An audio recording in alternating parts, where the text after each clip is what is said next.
ఇక్కడ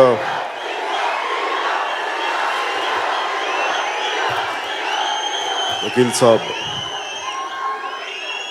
ఈ ఫంక్షన్ కోసం వచ్చిన టీవీల్లో వీక్షిస్తున్న ప్రతి ఒక్కరికి, అభిమానులకి, ఆడపడుచులకి, పెద్దలకి, ఈ ఆడిటోరియంలో ఉన్న అతిథులకి, పెద్దలకి, ఆడపడుచులకి, నాకు గుండె చప్పులైన నా అభిమానులకి, ప్రతి ఒక్కరికి పేరు పేరున నా హృదయపూర్వక నమస్కారాలు. ఈ సినిమా ఫంక్షన్ చాలా సంవత్సరాలు అయిపోయింది కదా, ఇప్పుడు బండ్ల గణేష్ లాగా మనం మాట్లాడలేము. ఏదో పొలిటికల్ సభలు అయితే మాట్లాడచ్చు, కానీ ఇక్కడికి వచ్చి ఏం మాట్లాడమంటారు, కష్టంగా. నాకు 3 సంవత్సరాలు నేను సినిమా చేయలేదు అన్న భావన నాకు కలగలేదు. ఎప్పుడు నేను నా గుండె, నా మనస్సు మన దేశం కోసం, మీకోసం కొట్టుకుంటా తప్ప ఏ పని చేసినా, ఒక పుస్తకం చదివినా, ఒక వాక్యం రాసుకున్నా మన సమాజం కోసం, మన దేశం కోసం ఉంటుంది. కాబట్టి సినిమాల్లో నేను 3 సంవత్సరాలు నేను చేయలేదంటే నాకు అసలు అనిపించలేదు, నా కాలం అనిపించలేదు. అలాగే నేను ఇందాక మీరు ఇంటుంటేనే విన్నాను, సినిమా పరిశ్రమకు వచ్చి నేను 24 సంవత్సరాలు అయిందంటే కూడా నాకు తెలియట్లేదు. నాకు పని చేసుకుంటే వెళ్ళిపోయాను, నాకు తెలియదు. ఇందాక ప్రతి ఒక్కరు మాట్లాడుతూ ఉంటే దిల్ రాజు గారు లాంటి వ్యక్తితోటి తెలుగు చిత్ర పరిశ్రమలో ఒక మహోన్నతమైన స్థానానికి వెళ్ళి చాలా అద్భుతమైన విజయాలు సాధించి, అలాంటి నిర్మాత నాతో సినిమా చేయడానికి నిజంగా నేను చాలా అదృష్టంగా భావిస్తున్నాను. ఎందుకు చెప్తున్నానంటే ఈ మాట, ఎప్పుడు నేను కళలు కనేవాళ్ళని నేను చాలా ఇష్టపడతాను. నేను ఏదైనా సరే ఒక కళ కనాలి, ఇది నేను సాధిస్తాను, ఈ స్థాయికి వెళ్తాను. అది శేషేంద్ర గారు చెప్పినట్టుగా కలలు కను, కలలు కను, కలలు కను, నీ కళల్ని తొక్కుతూ నడుస్తున్న పాదాలని ఖండించే వరకు కలలు కను. అలా ఎన్నో కళలు కన్నారు ఆయన. నేను తొలి ప్రేమ నా స్నేహితుడు ఆనంద్ సాయిని యాదాద్రి ఆర్కిటెక్ట్, ప్రతిష్టాత్మకమైన మన తెలంగాణలో యాదాద్రి ఆర్కిటెక్ట్గా ఆయన ఆధ్వర్యం రూపుదిద్దుకున్న యాదాద్రి టెంపుల్ ఆర్కిటెక్ట్ నా స్నేహితుడు ఆనంద్ సాయిని కూడా స్టేజ్ పైకి ఆహ్వానిస్తున్నాను. అంటే తొలి ప్రేమ మేము తన ఆర్ట్ డైరెక్టర్ చేసేటప్పుడు దిల్ రాజు గారు ఆ సినిమా, అప్పుడు నిర్మాత జీవీజీ రాజు గారు పట్టుకొచ్చి, ఈయన అంటే సినిమా ఏమీ అంటే స్టార్ట్ అవ్వలేదు, ఒక పోస్టర్ చూసి ఆయన నేను ఈ సినిమా కొంటానంటే నాకు ఆశ్చర్యం. ఎవరు వచ్చారంటే సినిమా స్టార్ట్ చేయకముందు ఎవరు కొంటారంటే నా రాజుగారిని ఉంటారు, ఆయన వచ్చి కొంటారంటే నాకు అనిపించింది ఆయనకు ఒక సెన్స్ ఉంది, ఆయనకి హార్ట్ సెన్స్ అంటారు. అంటే విజయం ఎక్కడ ఉందో సెన్స్ చేయగల వ్యక్తి ఆయన. అంటే అంత ప్యాషన్ ఎలా ఉంటుంది అంటే, అంత సినిమా మీద వ్యక్తులు, ఎలాంటి వ్యక్తులు కలుస్తున్నారు, వాళ్ళ ప్యాషన్ ఎంత కష్టపడగలరు, ఇలాంటివన్నీ ఆయన చిన్న స్థాయి నుంచి వచ్చిన వ్యక్తి కాబట్టి అర్థం చేసుకొని మాకు ఆ రోజు నుంచి అండగా నిలబడ్డ వ్యక్తి. ఎన్నో నా సినిమాలన్నీ దాదాపు ఆయన డిస్ట్రిబ్యూషన్ చేసి, సినిమా చేయకూడదు అనుకోలేదు, చేయాలనుకోలేదు, ఎప్పుడు మా ఇద్దరికి కలయిక ఎప్పుడు జరగలేదు. కానీ ఈ రకంగా వకీల్ సాబ్ ద్వారా జరగటం నాకు నిజంగా చాలా ఆనందంగా ఉంది. ఆయన లాంటి ఒక అద్భుతమైన నిర్మాతను ఇంకా ముందుగానే చేస్తుంటే చాలా బాగుండేది అనిపించింది. కానీ మనం మనస్ఫూర్తిగా చెప్తాం. కాకపోతే నాకు సినిమాల కోసం నేను కథలు అడగలేను, నా కోసం సినిమాలు చేయండి, ఆలోచించండి, నేను ఎవరిని అడగలేను, యాచించలేను. అది నా దురదృష్టం, అడగలేను. అలాగే ఇందాక వేణు శ్రీరామ్ గారు మాట్లాడుతూ, నేను ఒక టైలర్ కొడుకుని నాకు అదృష్టం వచ్చిందని నాకు ఒకటే అనిపించింది. తను ఏంటంటే ఒకటే మాట అనిపించింది, నా తండ్రి ఒక కానిస్టేబుల్, పోలీస్ కానిస్టేబుల్ జీవితాన్ని ప్రారంభించిన అలాంటి స్థాయి నుంచి వచ్చిన మేము ఏ వృత్తి ఎక్కువ కాదు, ఏ వృత్తి తక్కువ కాదు అని సమానం. డిగ్నిటీ ఆఫ్ లేబర్ గౌరవించే వ్యక్తిని. కానీ నాకు చిన్న స్థాయి నుంచి వచ్చే వ్యక్తులు పైకి ఎదుగుతుంటే ఈ రోజున వేణు శ్రీరామ్ గారు తెలంగాణలోని వరంగల్ నుంచి, క్షమించాలి, కరీంనగర్ నుంచి అక్కడ చదువుకుంటూ ఉస్మానియా యూనివర్సిటీలో విద్యాభ్యాసం చేస్తూ ఆయన ఊళ్ళో ఉన్నప్పుడు సుద్దాల అశోక్ తేజ గారు ఆయనకి టీచర్గా ఉండి, ఇలాంటి వ్యక్తి ఈ స్థాయికి వచ్చి సినిమా చేయటం అంటే ఆ అవకాశం నేను ఇచ్చేది కాదు, ఎవరిచ్చేది కాదు, స్వశక్తితోటి తను సంపాదించుకుంది ఈ రోజున స్థానం. ఎవరిచ్చేది కాదు. వారి తల్లిదండ్రుల కష్టం, వారి పుణ్యం, వారి కుటుంబ సభ్యుల శ్రమ, తోడ్పాటు, ఆయన మేధాశక్తి, ఆయన మేధస్సు, ఇలాంటి అవకాశాలు తీసుకొస్తే తప్ప ఎవరో ఒక పవన్ కళ్యాణ్ ఇస్తున్న ఇంకొకళ్ళు ఎవరిస్తున్న వచ్చేది కాదు. స్వశక్తితో సంపాదించుకుంది ఈ రోజున. ఇలాంటి ఒక చక్కని దర్శకుడి దగ్గర నేను చెప్తున్నాను మీకు ఈ రోజున, ఇలాంటి చక్కని దర్శకుడి దగ్గర నాకు నటించడం నేను అదృష్టంగా భావిస్తున్నాను మనస్ఫూర్తిగా. అలాగే ఈ సినిమా చేయడానికి నేను ఎప్పుడు సినిమాలు చేయకూడదు అనుకోలేదు, నేను యాక్టరే కావాలనుకోలేదు. నేను సభలో కూడా చెప్పాను, నేను ఎప్పుడు నటుడు అవ్వాలనుకోలేదు. ఏదో నా పాటికి ఏదో ఒక చిన్న, నేను త్రివిక్రమ్ గారికి నేను ఒక మాట చెప్తా ఉంటాను, నేను చాలా చిన్న జీవితం గడపాలనుకునేవాడిని. నన్ను ఎవరు గుర్తించకుండా ఒక చిన్న పర్ణశాలలో కూర్చొని ఒక జీవితం, ఒక చిన్నపాటి ఒక దిగువ మధ్య తరగతి జీవితం గడపాలి అని అనుకుని ఆశించేవాడిని. అది తప్ప నాకు అన్నీ తీరినేది. అదొక్కటి నేను కోరుకునేది నా జీవితం జరగలేదు. నన్ను ఎవరు గుర్తించకూడదు, నన్ను ఎవరు చూడకూడదు అనుకుంటే అది తప్ప అన్నీ జరిగింది. త్రివిక్రమ్ గారు అన్నారు, ఈ జన్మకి ఇది మర్చిపోండి, మీకు చిన్న జీవితం రాదు, మర్చిపోను అని. ఇప్పుడు సెటిల్ అవ్వాల్సి వచ్చింది. అంటే నాకు నటుడు అవ్వాలనుకుంటే నేను అనుకోలే. కాకపోతే నేను ఏం కోరుకుంటానంటే సీఎం జరగాల, మనం కోరుకుంటే వచ్చేది కాదు.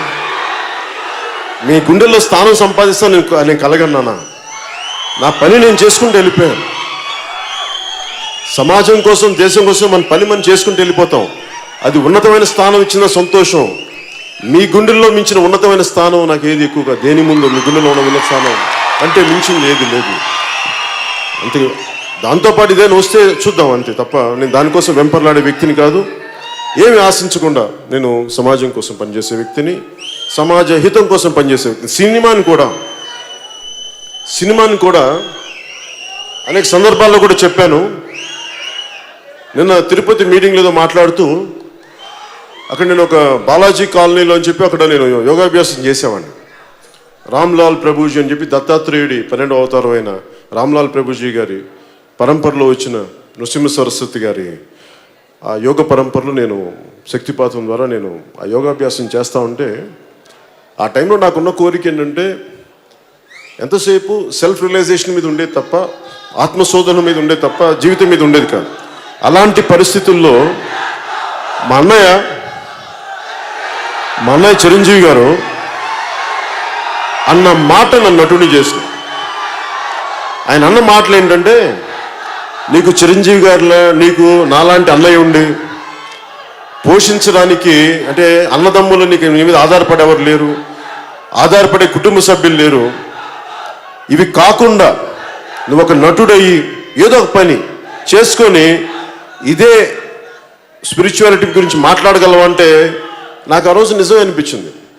ఆయన ఆ రోజు అన్న మాటలు నన్ను ఈరోజు మీ ముందు ఇలా నిలబెట్టినాయి. ఆ మాటలే ఈరోజు నన్ను రాజకీయాల్లోకి తీసుకెళ్ళినాయి. ఎందుకంటే నేనేం నమ్ముతానంటే, ముక్కు మూసుకొని తపస్సు చేసుకునే కంటే కూడా, మనకు పుణ్యం సాధించే కంటే కూడా, మన సెల్ఫ్ రియలైజేషన్ చేసే కంటే కూడా, కష్టాలు నష్టాలు అనుభవిస్తూ తిట్లు తింటూ కర్మయోగం చేయడం చాలా కష్టమైంది. అందుకే నేను కర్మయోగం చేయడానికి సిద్ధపడి ఈ రోజున భగవంతుడు నాకు అలాంటి అరుదైన అవకాశం ఇచ్చాడు. మీ అందరి అభిమానం సంపాదించగలిగే బ్లెస్సింగ్ ఇచ్చాడు నాకు భగవంతుడు. అలాగే వకీల్, నేను మీ అందరికీ తెలుసు ఇక్కడ అందరూ చాలా పెద్ద చదువులు చదువుకున్న వాళ్ళు. నేను ఒక సామాన్యంగా నేను ఇంటర్మీడియట్ ఫెయిల్ అయిన వ్యక్తిని, సెకండ్ ఇయర్ 2 సార్లు ఫెయిల్ అయిన వ్యక్తి, చదువును వదిలేసిన వ్యక్తిని నేను. కాకపోతే నేను జ్ఞాన సముపార్జన చేస్తాను, చదువుతాను. అలాంటి జ్ఞానాన్ని ఆర్జించి పుస్తకాలు చదివే పరిస్థితుల్లో ఎందుకు చెప్తున్నానంటే, ఉదాహరణకి అంటే ఏ పరిస్థితుల్లో చెప్తున్నానంటే, వకీల్ సాబ్ అంటే నాకు తెలిసిన మొదటి వకీలు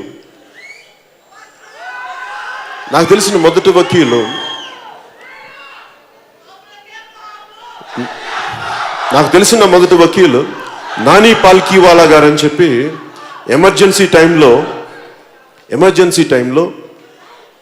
మనకి మానవ హక్కులు ఉల్లంఘన జరుగుతూ ఉంటే దానికోసం చాలా బలంగా వాదించిన వ్యక్తి.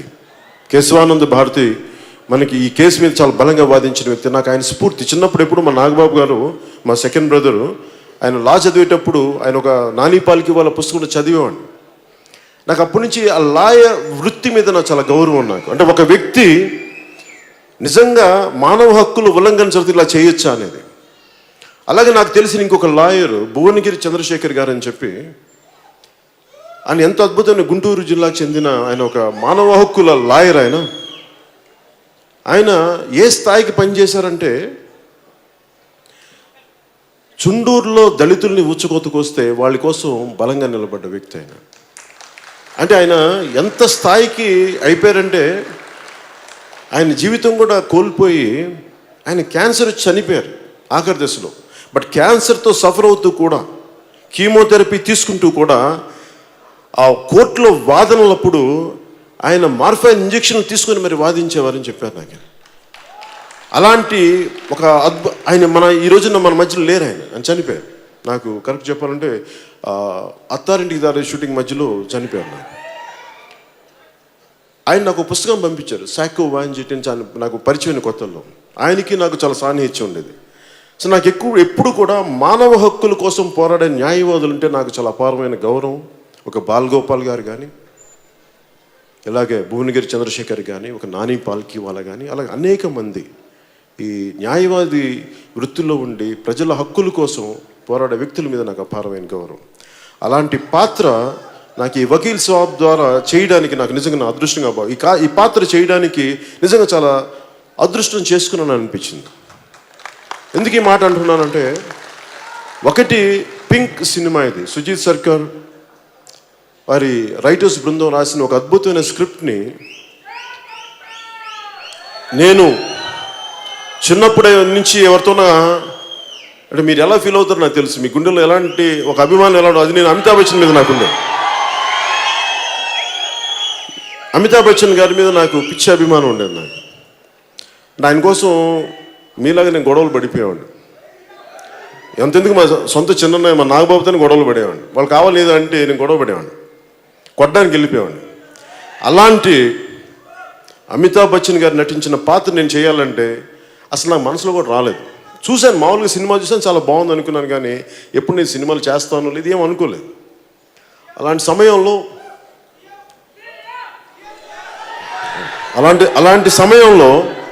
సమయంలో నాకు త్రివిక్రమ్ శ్రీనివాస్ గారు ఒకరోజు ఫోన్ చేసి, ఇట్లాగా దిల్ రాజు గారు ఈ సినిమా ఒకటి ఉంది పింక్ అనేదంటే తమిళ్లో కూడా తీశారంటే నేను చూశాను. ఆ ట్రైలర్ ఏదో చూసిన తర్వాత సినిమా కూడా చూశాను. నేను సినిమా అనేది నా ప్రతి సినిమాలో కూడా సామాజిక స్పృహని ఎంతో కొంత చూపించాలని తపన పడేవాడిని.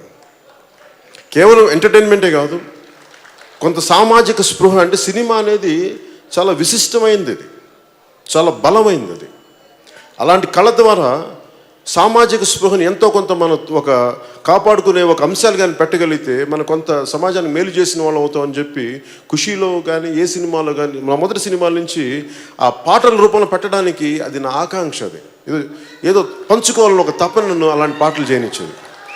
ఐటమ్ సాంగ్ బదులు దేశభక్తి పాటలను కోరుకునేవాడిని.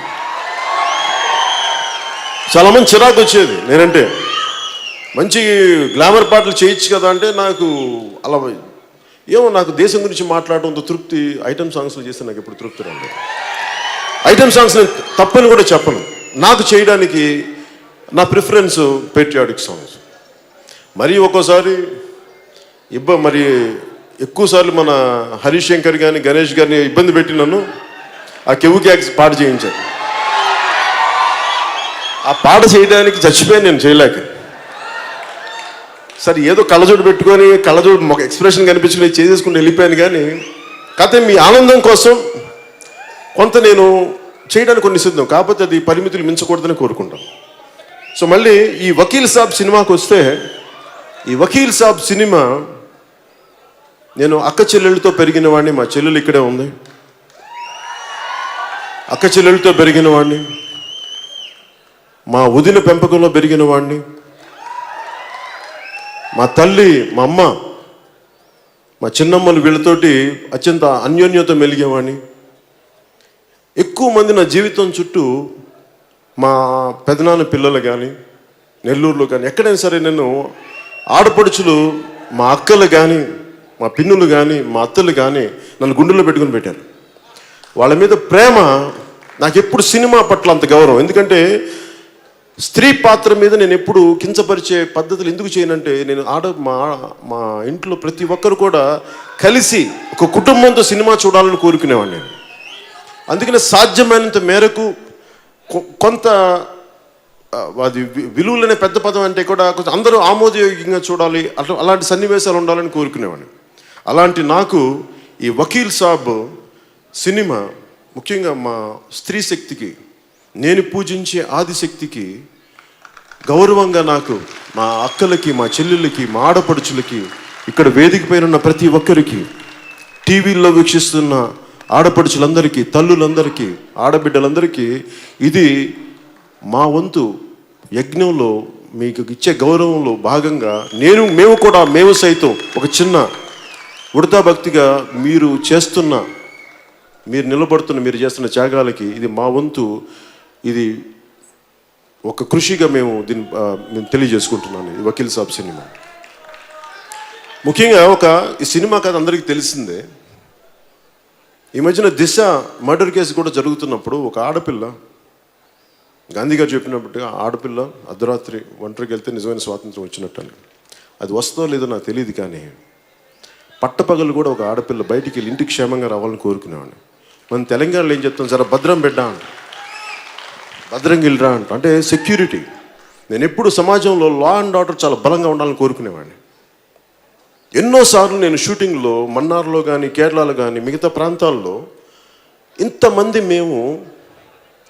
ఇంతమంది ఆడబిడ్డలను తీసుకొని మేము షూటింగ్లు చేస్తున్నప్పుడు బ్యాక్గ్రౌండ్ యాక్టర్స్లో ఉండే కానీ వెళ్తుంటే చాలామంది మా చుట్టుపక్కల ఉండే ఈ లేడీ ఆర్టిస్టులు, మా బ్యాక్గ్రౌండ్ యాక్టర్స్ని ఏడిపిస్తూ ఉంటే నాకు కడుపు మండిపోయేది. రాష్ట్రం కానీ రాష్ట్రంలో, దేశం కానీ దేశంలో కూడా ఒకసారి ఇబ్బందులు పడుతుంటే ఒక్కోసారి నేను కర్ర పట్టుకుని బయటికి వెళ్ళేవాడిని. ఎందుకంటే నేను ఆడబిడ్డలు రక్షించుకోలేని నేను సినిమా హీరోగా దేనికి ప్రయోజనం అనుకున్నాను. ఎందుకు చెప్తున్నానంటే ఆడబిడ్డల మాన ప్రాణ సంరక్షణ చాలా ముఖ్యం ఈ దేశం బతకాలంటే. భారత్ మాతాకి జై అంటే సరిపోద్దు, మన మాతల్ని, మన చెల్లెల్ని మనం కాపాడుకోలేని సమాజం మనకు ఉన్నప్పుడే మన భారత్ మాతాకి జై అనగలం తప్ప, సభల్లో భారత్ మాతాకి జై అని చెప్పి రోడ్డు మీద ఆడబిడ్డ వెళ్తూ ఉంటే ఏలేస్తే మన దానికి ప్రయోజనం ఏంటి? సో ఎంతో కొంత మనదైన వంతు కృషి చేయాలి. మనకి అక్కలున్నారు, మనకి చెల్లెలున్నారు, మనకి ఆడపడుచులున్నారు. స్త్రీ లేనిదే సృష్టి లేదు. అలాంటి స్త్రీకి గౌరవం ఇవ్వకపోతే ఎట్లా? అలాంటి ఒక చక్కని అలాంటి నిస్సహాయ పరిస్థితుల్లో చిక్కుకున్న ముగ్గురు వర్కింగ్ ఉమెన్ కథ ఇది. వాళ్ళు వెళ్ళి ఒక చోట చిక్కుకున్నప్పుడు వాళ్ళ మీద బ్లేమ్ పడితే వాళ్ళని ఆదుకునే ఒక లాయర్ క్యారెక్టర్ చేయడం నిజంగా నాకు అదృష్టంగా భావిస్తూ ఉన్నాను. ఆ ముగ్గురు అమ్మాయిలుగా అంజలి గారు, అనన్య గారు, నివేదిత థామస్ గారు చాలా అద్భుతంగా చేశారు. చాలా అద్భుతంగా, ఫెంటాస్టిక్, బ్రిలియంట్ పెర్ఫార్మెన్సెస్ చేశారు. ఎంత చక్కగా పెర్ఫార్మెన్స్ చేశారంటే నేను వాళ్ళు ముచ్చటగా చూస్తూ ఉండిపోయాను. సో వాళ్ళు నేను చేయగలిగేది అలాంటి సీన్స్ ఎలా చేశారో, ముఖ్యంగా వేణు శ్రీరామ్ గారు కానీ లేదంటే వినోద్ గారు కానీ అన్ని సినిమాల్లో లాగా 2 డైలాగులు చెప్పి కట్టని కాదు, ఎంటైర్ సీన్. ఒక కోర్ట్ రూమ్ అంటే ఎంటైర్ సీను 6 కెమెరాలు పెట్టేసి ఒక నిజ జీవితంలో ఎలా వాదోపవాదాలు ఎలా జరుగుతాయి అలా చేసాం. ఇది కొంచెం నేను అన్ని సినిమాల కంటే కొంచెం ఎక్కువగా కష్టపడ్డాను ఈ సినిమా. ఎందుకంటే డైలాగులు నేర్చుకోవడానికి. సినిమా వదిలేసి కూడా మీరు చెప్పిన ఇందాక అందరూ చెప్తున్న 4 సంవత్సరాలు అయిపోయింది కాబట్టి కొంచెం డైలాగులు చెప్తుంటే మొత్తం డైలాగులు రాక కొంచెం భయం వేసింది. అందులో కొంచెం ఒళ్ళు దగ్గర పెట్టుకుని చేశాను ఈ సినిమా. ఇప్పుడు ఒళ్ళు దగ్గర పెట్టుకొని చేస్తాను, ఈ సినిమా మరింత ఒళ్ళు దగ్గర పెట్టుకుని. ఇలాంటి సినిమాకి ముఖ్యంగా ప్రతివాదు లాయర్గా ప్రకాష్ రాజ్ గారు నటించడం చాలా వన్నె తెచ్చింది ఈ సినిమాకి. అంటే ఎందుకు మన వేణు గారు ఎందుకు నందా పెట్టారంటే మనకి బద్రీలో ఉన్నది బాగుంటుంది అంటే నాకు ఫైన్ సంతోషం అనిపించింది. అండ్ నిజంగా చెప్పాలంటే ప్రకాష్ రాజ్ గారు ఉండటం వల్ల నిజంగా ఒకసారి ఒక బలమైన నటుడు మనకి ఎదురుగా ఉంటే పెర్ఫార్మెన్స్ బెటర్ అవుతుంది. సో అలాగా నా పెర్ఫార్మెన్స్ బాగుండాలి ఎన్ని ఏం చేయాలంటే దానికోసం కొన్ని ప్రత్యేకంగా దృష్టి పెట్టి దిల్ రాజు గారు ప్రకాష్ రాజ్ గారిని తీసుకురావడం నిజంగా ఆయనకి మనస్ఫూర్తిగా నేను ధన్యవాదాలు తెలియజేసుకున్నాను. అలాగే ప్రకాష్ రాజ్ గారికి నాకు కూడా మేము పొలిటికల్గా విభిన్నమైన దారుల్లో ఉండొచ్చాము కానీ సినిమా పరంగా వచ్చేటికి మేమందరం ఒకటే. మేము ఆ మధ్యన ఛానల్స్లో కూడా ఏదన్నా మాట్లాడితే నాకేం ఇబ్బంది ఏమి ఉండదు, అది ఆయన అభిప్రాయం, నేను గౌరవిస్తాను. కానీ సినిమా పరంగా వచ్చినప్పుడు మటుకు నాకు చాలా ఇష్టమైనటువంటి ప్రకాష్ రాజ్ గారు, చాలా ఇష్టమైనటువంటి గొప్ప నటుడు. అంటే మనకి హీరో ఒక పాత్రని ఎలా కాంప్లిమెంట్ చేయాలో బాగా గొప్పగా తెలిసిన ఒక బలమైన నటుడు. నిజంగా తెలుగు పరిశ్రమకి అలాంటి గొప్ప నటుడు ఉండటం మన అదృష్టం. అలాంటి గొప్ప నటుడితో నటించే అవకాశం కూడా నాకు ఈ సినిమా ద్వారా రావటం సుస్వాగతం. జల్సా తర్వాత నాకు ఈ సినిమా ద్వారా రావటం నిజంగా నాకు గుడుమ శంకర్ లేరు కదా, ఓకే బద్రి సరే చాలా అదృష్టంగా భావిస్తాను. అలాగే తమన్ మీ గురించి మాట్లాడుతూ తమన్ నాకు ఏ మేరా జహా అనే పాటకి నేను మణిశర్మ గారిని పీడించేసేవాడిని. నాకు మంచి పాట కావాలి, దేశభక్తి పాట కావాలి, మా జనం ఊగిపోవాలి, మా కుర్రాళ్ళు ఊగిపోవాలి, మా యువత ఊగిపోవాలి, మా ఆడపడుచులకి ధైర్యం రావాలి అంటే ఏదో మాట్లాడతావా మాకు అర్థం కాదని చెప్తే పాపం ఏదో అప్పటికి మనం తమన్ను కీబోర్డ్ ప్లేయర్ సో ఆయన కూర్చోబెట్టి మాకు చిన్న ఏదో చెప్పి ఇలా చేయండి తమన్ను ఒక చిన్న ఏదో బీజంలో ఒక బీట్ పట్టుకొస్తే నాకు ఇలా ఈ పాట కావాలి అంటే ఆ వేరే పాటలు నా బీట్ని తీసుకొని ఏ మేరా జహా తీసుకుని దానికి ఆ రోజు మణిశర్మ గారు చేయించింది తమన్ గారి ద్వారా చేయించాను. అలాగే గుడుమ శంకర్లో కూడా నాకు ఇందాక పరిచయమైనట్టుగా నాకు ఇలాంటి పాట కావాలంటే వెంటనే చేయించిన వ్యక్తి. సో ఆ రోజు నుంచి నాకు తెలిసి చాలా అద్భుతమైన ప్రతిభ పాట వాళ్ళు ఉన్న వ్యక్తి. అలాంటి వ్యక్తి ఈ రోజున నాకు మొట్టమొదటిసారిగా వకీల్ సాబ్ చేయటం నిజంగా నేను చాలా అదృష్టంగా భావిస్తాను. చాలా చక్కని సంగీతం అందించాను.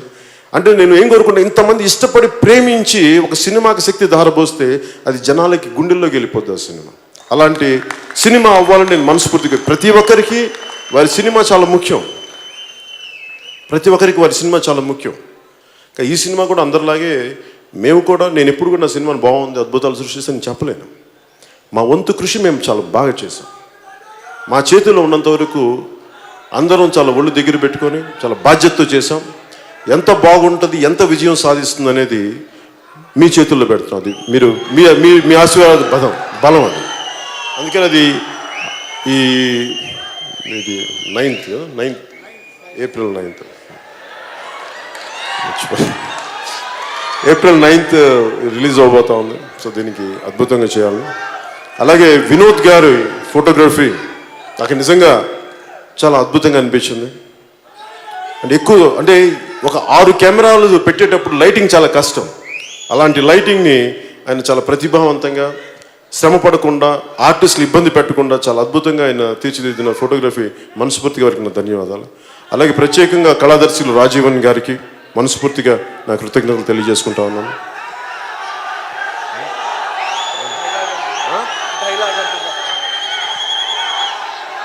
డైలాగ్ సినిమాలో అయినా మనం ఏమో ఆడతాం. అలాగే అనన్య గారు కానీ అంజలి గారు కానీ ఇక్కడ నివేదిత థామస్ గారు లేనట్టున్నారు. అలాగే వీళ్ళందరూ కూడా సుమిత్ కానీ వీళ్ళందరూ చాలా అద్భుతంగా వారి పాత్రల్లో అద్భుతంగా నటించిన వ్యక్తులు వీళ్ళందరూ. వారికి కూడా మనస్ఫూర్తిగా నా ధన్యవాదాలు తెలియజేసుకున్నాను పేరు పేరున మీ అందరికీ.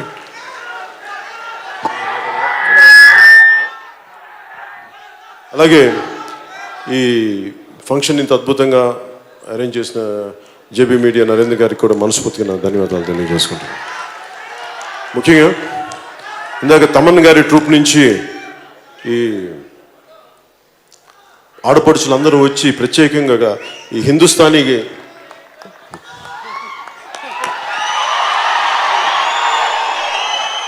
వారందరికీ కూడా మనస్ఫూర్తిగా నా ధన్యవాదాలు తెలుపుకుంటా ఉన్నాను. నేను నేను చాలా సంగీత ప్రియుడిని, నేను ఎక్కువ చెప్పకపోవచ్చేమో కానీ నేను చాలా సంగీత ప్రియుడిని.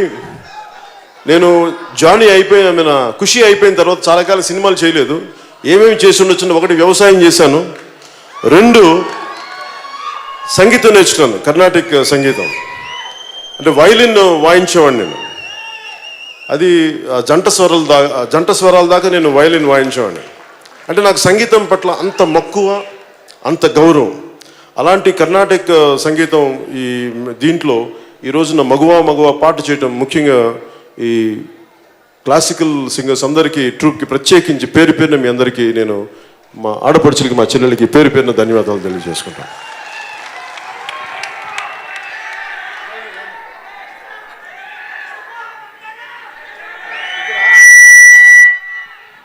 అలాగే శివమణి గారు నా అభిమాని. అంటే నేనంటే ఇంత ఇష్టం నాకు తెలియలేదు ఇప్పుడు దాకా. నన్ను పిలిచి డ్రమ్స్ వాయించే వరకు నాకు శివమణి గారు అంటే నిజంగా నాకు తెలీదు.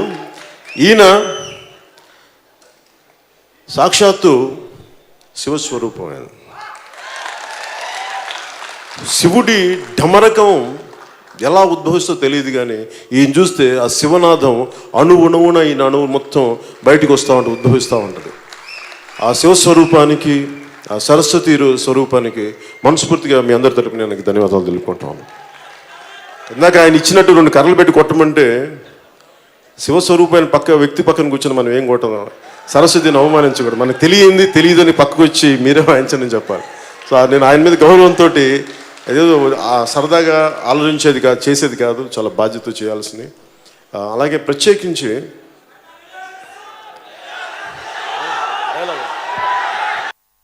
డైలాగులు నాకు నిజంగా అలవాట్లేదు. నిజంగా మర్చిపోయాను కూడా. సినిమా అయిపోయింది, ఆ సినిమా షార్ట్ అయిపోయిన వెంటనే డైలాగ్ మర్చిపోతాను. మళ్ళీ నాకు ప్రత్యేకించి డైలాగ్ ఏంటి, నాకు సినిమా డైలాగ్ ఏమి గుర్తుండవు నాకు. అదే ఏముంది, కోర్టులో వాదించడం తెలుసు, కోర్టు తీసుకొట్టడం తెలుసు. బాగుండదు అలా చెప్తే. ఆ కోర్టు, లైట్లు, డైరెక్టర్, యాక్షను, కెమెరా అని చెప్తేనే వస్తుంది ఆ డైలాగులు తప్ప ఇక్కడ కూర్చోబెడితే నాకు అలా రావు. అలాగే ఈ సభని చాలా అత్యంత చాలా చక్కగా నడిపిన సుమ గారికి కూడా మనస్ఫూర్తిగా నా ధన్యవాదాలు తెలుపుకుంటూ, ఇక్కడ ముఖ్యంగా మీరు లేకపోతే పవన్ కళ్యాణ్ లేట్ గుర్తుపెట్టుకో. నేను మనస్ఫూర్తిగా చెప్తాను, నేను మిమ్మల్ని ఇంప్రెస్ చేయాలను లేదు, నాకు అలాంటి కోరికలు ఎప్పుడు. నేను ఎందుకు నమ్ముతానంటే సగటు ఏమాత్రం అండదండలు లేని వ్యక్తి, అలాంటి సమూహం నుంచి వచ్చిన వాడిని నేను. మీ గుండె చప్పుడు నేను అర్థం చేసుకునేవాడిని, మీ గుండెల్లో ప్రేమని గౌరవించేవాడిని, మీకోసం సినిమాల్లో ఒక ఆనందాన్ని ఇవ్వాలి అని పరితపించేవాడిని. కొన్నిసార్లు మీ ఆనందాన్ని తగ్గట్టుగా నేను సినిమాలు చేయలేకపోవచ్చేమో కానీ నా ప్రయత్నం లోపమైతే ఎప్పుడు ఉండదు. ఒకసారి భగవంతుడు కాలం మనం కరుణించదు. ఇప్పుడు కాలం కరుణించాలి, ఎక్కువ సినిమాలు చేయాలి. ఎందుకంటే ఇందాక బండ్ల గణేష్ చెప్పినట్టుగా నాకు చాలామంది పొగరు అనుకుంటారు. నన్ను అడగేది పొగరు నడుచుకుని వెళ్తే పొగరు ఎందుకు ఉంటుంది, ఏం చూసుకొని పొగరు ఉంటుంది? ఈ శరీరం నాదా పొగరు చూపించుకోవడానికి? పంచభూతాల నుంచి వచ్చిన ఈ శరీరం చూసి దేనికి పొగరు ఉంటుంది? తల్లిదండ్రుల నుంచి వచ్చిన శరీరం నేనేం తెచ్చుకున్నాను ఇక్కడి నుంచి? ఈ సక్సెస్ నాదా మీది? మీరు ఇచ్చిన సక్సెస్ని చూసి నాకెందుకు పొగరు ఉంటుంది? కాకపోతే ఎవరిని నేను ఎప్పుడు నా ప్రపంచంలో నేను బతుకుతాను. ఒకసారి నా ప్రపంచంలో నేను బతుకుతున్నప్పుడు మిగతా వాళ్ళకి పొగరులాగా అనిపిస్తుంది. నేనేం చేయలేను దానికి. పొగరంటే ఏంటంటే దారిని పోయి వెళ్ళేవాడిని కొట్టడం, మర్యాదగా బతుకుతున్న వాళ్ళ మీద దాడి చేయటం, అహంకారంతో ఆడబిడ్డల మీద, మాన ప్రాణాల మీద దాడి. అది పొగరు, అహంకారాలు అంటే. తల ఉంచుకొని కిందకెళ్ళి ఎవరిని పట్టించుకో, అది పొగరు అనుకుంటే మనం ఏం చేస్తాం? అలాగే సినిమాలు ఎందుకు చేయాలంటే, అరే మీరు సిమెంట్ ఫ్యాక్టరీలోనూ పాల ఫ్యాక్టరీలు పెట్టుకుని మీరు సినిమాలు చేస్తే రాజకీయం చేయకూడదా? నేను సభలో కూడా చెప్తా ఉన్నా నిన్న, ప్యాకెట్ క్లబ్బులు నడిపేవాళ్ళు ఎమ్మెల్యేలు అవ్వచ్చు, పైరివీలు చేసేవాళ్ళు రాజకీయాల్లోకి ఉండొచ్చు,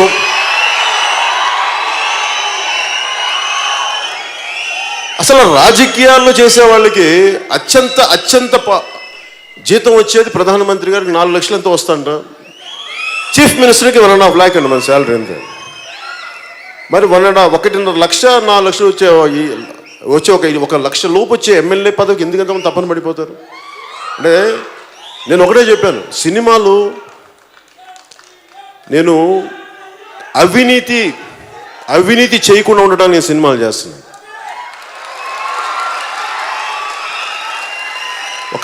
నేను సినిమా చేస్తే 1000 మంది బతుకుతారు, ప్రత్యక్షంగా 300 మంది, పరోక్షంగా 500-600 మంది బతుకుతారు, దాదాపు 1000 మంది. ఒక సినిమా రిలీజ్ అయితే ఎంతమంది ఉపాధి అవకాశాలు లభిస్తాయి? కాదు, సినిమా అనేది ఏదో మేము డబ్బులు సంపాదించడానికి కానీ ఒకటి కాదు, 10 మందికి ఉపాధికి కూడా.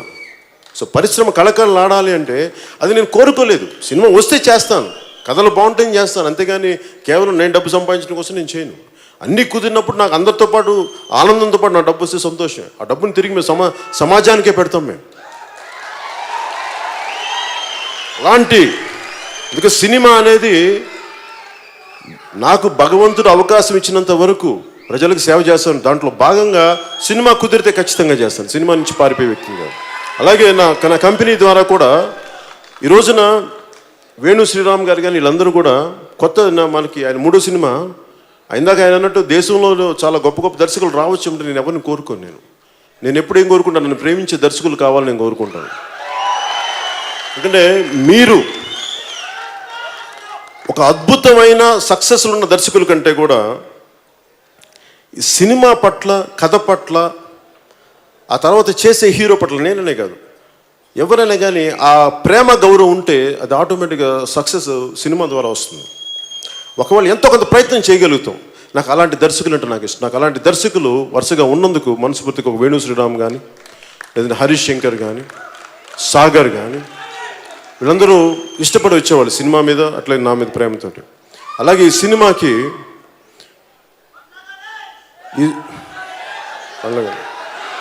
బండ్ల గణేష్ మొత్తం స్పాయిల్ చేస్తాడు ఆయన ఎంతో. అలాగే నేను గౌరవం ఇచ్చి ఇక్కడ ఈ సభలో లేకపోయినప్పటికీ కొన్ని ప్రత్యేక రాలేకపోయారు ఆయన త్రివిక్రమ్ శ్రీనివాస్ గారు. మనస్ఫూర్తిగా నాకు ఈ సినిమా చేయడానికి మూలకారకులైన త్రివిక్రమ్ శ్రీనివాస్ గారికి, దాన్ని ముందుకు తీసుకొచ్చిన ఈరోజు వాస్తవం చేసిన దిల్ రాజు గారికి, దీన్ని తెరకెక్కించిన వేణు శ్రీరామ్ గారికి, ప్రతి ఒక్కరికి నేను రుణపడి ఉంటాను. మీ అందరికీ నా హృదయపూర్వక ధన్యవాదాలు. మీ అందరికీ పేరు పేరున ధన్యవాదాలు తెలుపుకుంటూ, భవిష్యత్తులో మీ అందరికీ సినిమా ఆనందం కలిగజేయాలి, బాధ్యత పెంచాలని మనస్ఫూర్తి కోరుకుంటూ సెలవు తీసుకున్నాను. జై హింద్.